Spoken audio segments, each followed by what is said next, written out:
L'amministrazione del comune di Agrigento comunica che i lavori di rigenerazione urbana nel quartiere di Villa Seta di Agrigento procedono con regolarità e significativi avanzamenti. Il progetto comprende 6 lotti funzionali che mira a trasformare la via Marzabotto e restituire nuovi spazi di qualità e vivibilità alla cittadinanza con interventi che vanno dall'abbattimento delle barriere architettoniche alla creazione di aree verdi e di aggregazione. Tra i principali interventi spicca il ripristino del parcheggio di Cugnovela, pensato per servire sia la comunità locale che i flussi turistici diretti verso la Valle dei Templi.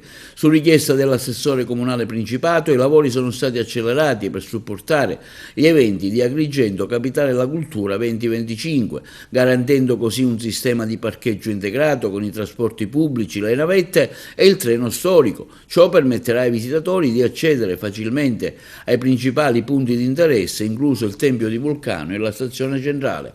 Siamo soddisfatti, afferma l'assessore Gerlando Principato, di restituire a Villa Seta un'infrastruttura fondamentale, ridando speranza a un quartiere che merita una nuova prospettiva con attenzione particolare verso le giovani generazioni.